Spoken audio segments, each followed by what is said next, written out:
everyone, you are welcome to this video. If you are seeing this channel for the first time, please kindly subscribe to my channel by clicking on the subscribe button and hit the notification bell to receive notification anytime I upload new videos, and you could share it with your friends as well.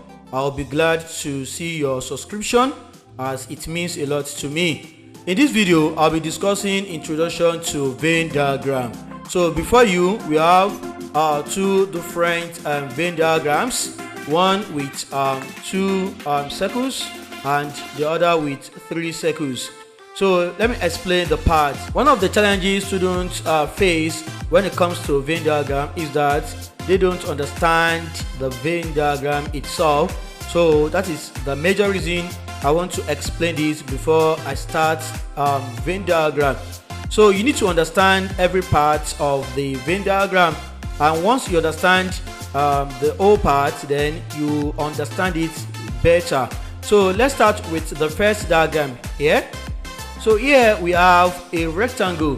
So this rectangle represents your universal set, either this or this symbol. Okay, so everything inside your rectangle is what we refer to as the universal set, the total population. Okay, now inside the rectangle we have 2 circles, circle A and circle B. Circle A represents all the members, the elements of set A, while circle B represents all the members or all the elements of set B. And you can see that part of A is inside B and part of B is inside A. So, and the common part is the white part. Now that is the intersection of the 2 sets, that is the elements or members that belong to sets A and B will be cited or seen in this white region. Okay, so that is the intersection. Okay, now outside the 2 circles we have this colored area here. Okay, so I mean this side. Okay, it means elements that neither belong to set A or set B. Okay, so elements that neither belong to set A nor set B. So they are the members that are part of the universal set, but they do not belong to any of the given 2 sets. Okay, so that is for this. Now if you see this blue part here, it means elements that belong to set B only, while the green part represents elements that belong to set A only. So just like what I said earlier, the white part, the white region, represents elements that belong to sets A and B. Okay, so how do we write this? Okay, it is very simple. You can say A difference B, that is the green part. It means elements that belong to set A but not in B, that is A only. Another way you could write this is to say A intersection B complement. It means elements that are in A but not in B. So in this case now, we'll be using intersection as the word and we'll be using union as or. Okay, so when we say A and B, it means A intersection B. When we say A intersection B, it means A and B. So while the white part of it, that's the white region, okay, will be A and B. A and B. Under set notation, we refer to this as A intersection B. So which means elements that belong to A and B.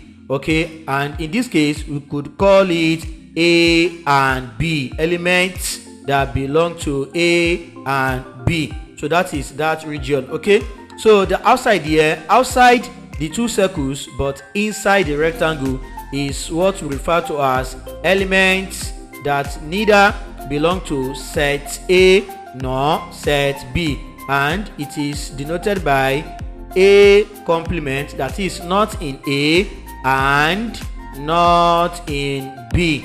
Okay, not in A and not in B. Okay, so there's another way you could write this if you don't want to say A intersection A complement. There's another way you could write this if you don't want to say A complement and B complement. You could actually make use of union. Okay, so you can say if you combine A and B together, that is A union B. If you combine the elements of A and B together, okay, not in that combination. So it also means not in A and not in B. Okay, so they are the same. If you say not in A and not in B, so that is the meaning of this, and it is not in the combination of the two. So it still means not in A and not in B. So this is everything you should know. So the universal set, the total population will always be written up here. Okay, so you can write it here. Let me write it very well. So you can always have it here. That's the total population. So remember, everything within the rectangle must add up to the universal set. Now let's go to the second diagram here, where you have the three sets. So here you have circles A, B and C respectively. Okay, so this white region here is the intersection of the three, that is A and B and C. So elements that belong to A, B and C, that is the white region. Okay, so this dark region here. So the next one here is this region. Okay, but it's very dark. Let me change to white ink. Okay, so this region here will be A and B only. Okay, A and B only. So this region here, this particular one will be B and C only, and this purple here will be A and C only. So let me trace it very well. Okay, so okay, let's do it like this. If you trace this one here like this, like this, like this, like this and like this, so you can see that is A and B. That is A and B. So I'll need to write outside here. Sorry, let me write here.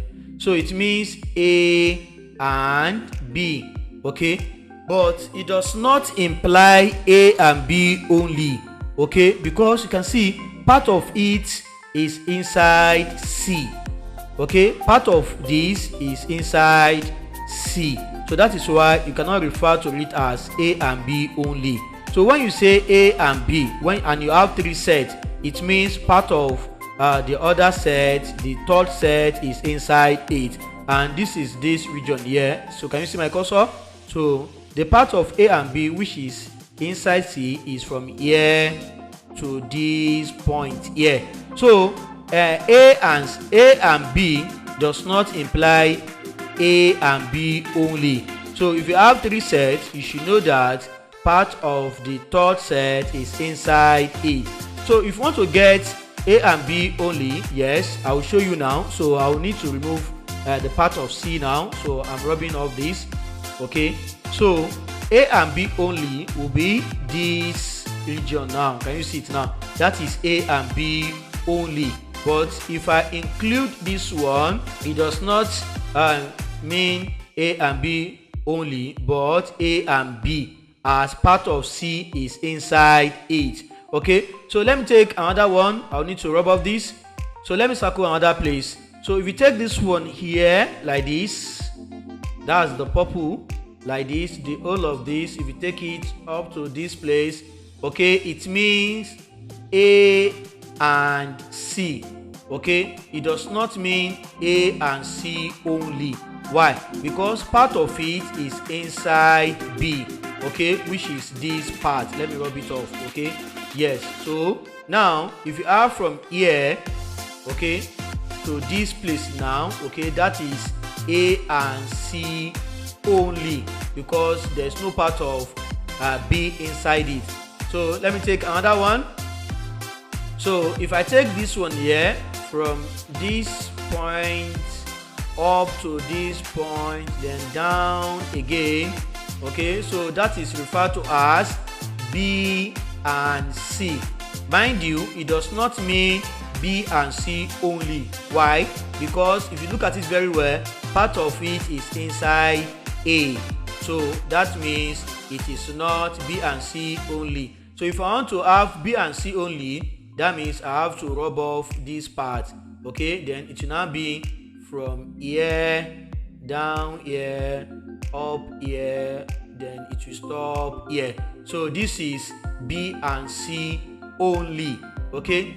So equally you could have A and A only, B only, C only. So if I take it from here, okay, down to this place, okay, then down to this place and down to this place.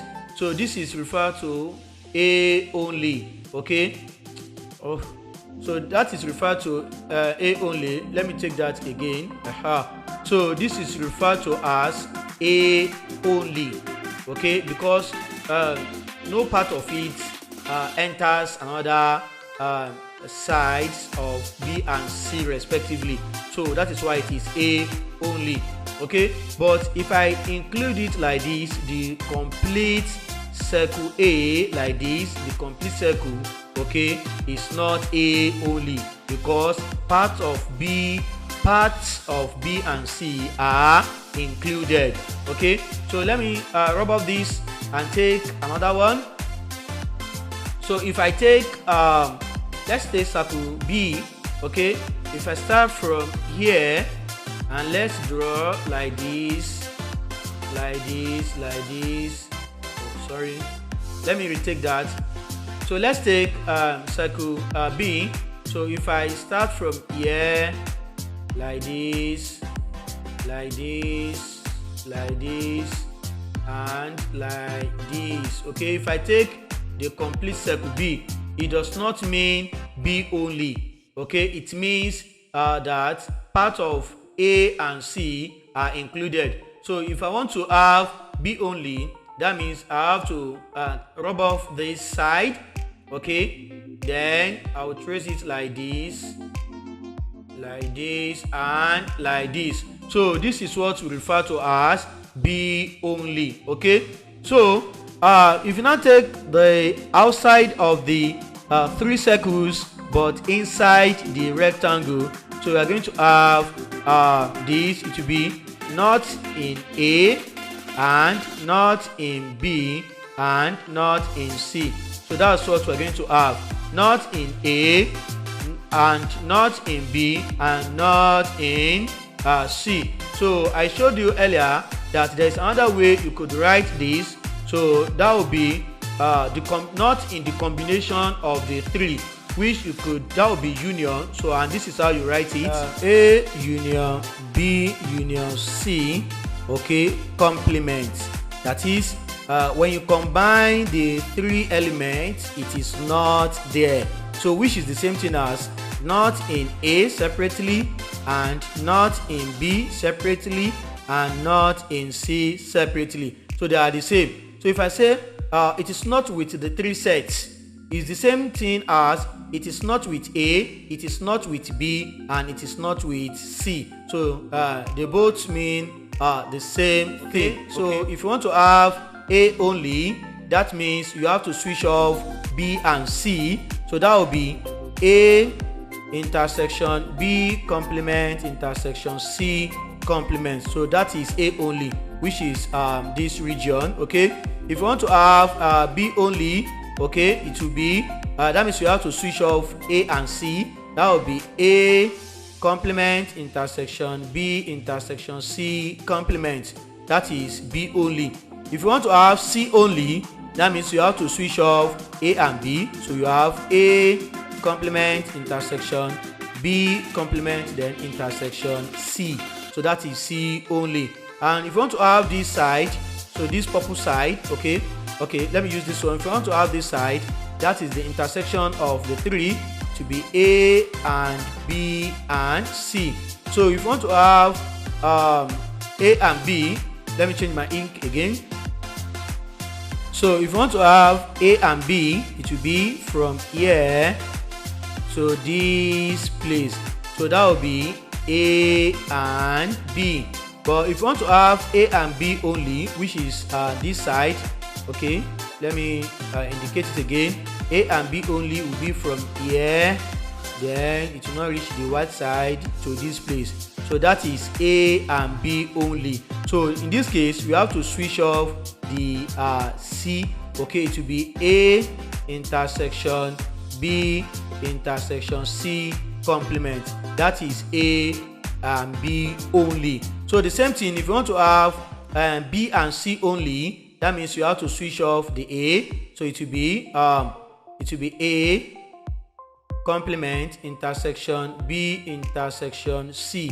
So that is B and C only, okay, because you have switched off the A part of it, okay. So this is the introduction to Venn diagram. Once you understand this very well, then you will not face any challenge or challenges when it comes to Venn diagram. The next thing we're going to look into now is a Venn diagram with a set, okay.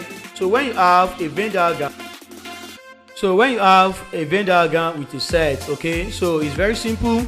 So the circle, we have only one circle, so that means we have A only, okay, because we have only one circle, and here will be the universal set, and outside here, okay, outside the circle but inside the rectangle will be A complement, okay, elements that do not belong to set A.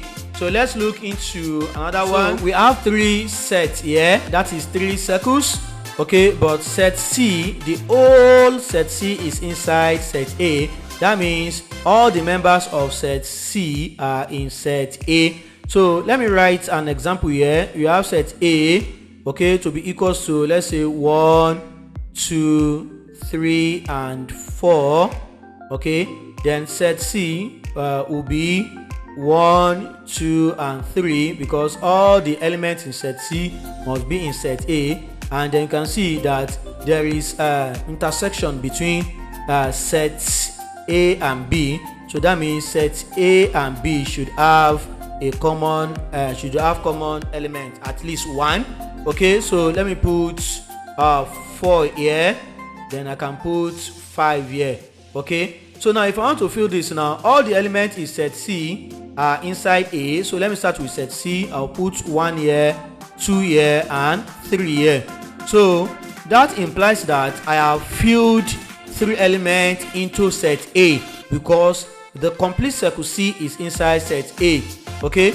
But there is common element between set A and B, which is 4. So that means the remaining elements of set A, which is 4, will be in this region, because it is common to set A and B.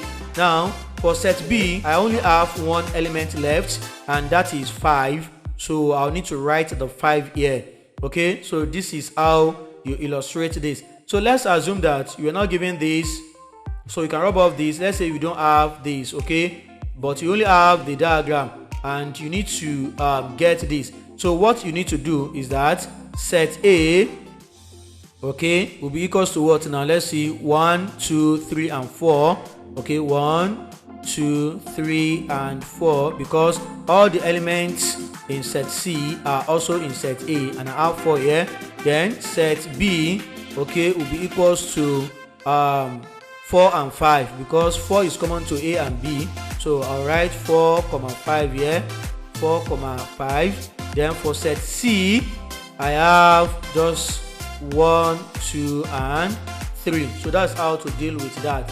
So let's look into the final one. We have 3 sets, okay, A, B and C respectively.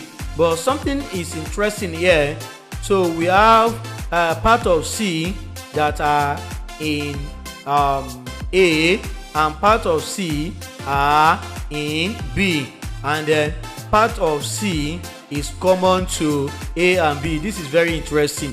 So you can see that part of C is in A, part of C is in B, and part of C is in the 2. So if you want to write this now, we can start with set C. Okay, so let's write 1, 2, and 3 like this. Okay, so if I want to write set A now, okay, so that means part of C must be in A. So I can just have, let me have 1, then 5. Okay, then let me say 1, 2, and then 5. Okay, for A, and then for B, okay, it will be part of C is inside B. Okay, so let me take 3. Okay, so and they have something in common, which is 2. Okay, so let me take 2, then 3, then I can have 6 now. Okay, so let's fill in this to check our solution here. Okay, so let's start with C. Okay, so let's start with set C. So we have 1, 2, 3. Okay, so 2 belongs to set C, and it should be part of set A as well as 1. Okay, but 2 is common to 3 of them. Okay, so that means I can put 2 here. So 2 is common to set A, B, and C. Okay, then 1 is common to only A and B, so I'll put it here. This is how the elements of set B will be distributed. Okay, now let's go to set A now. I have 1, 2, 5. So 1 and 2 are already here, so that means I only have 5 here. And let's go to set C. Let's go to set B. I have 2, 3, and 6. I already have 2 and 3 here, so 6 will be here. So from this diagram, it is obvious that 2 is common to the 3 sets, and 1 is common to A and C, and 3 is common to B and C. So that is the implication. Okay, so once you understand this, it will be very simple for you to identify any given region. Okay, so you should be able to interpret the region, and you should be able to shade the regions conveniently. So this will be the end of this video. In the next video, we'll be looking into shading of regions in a Venn diagram.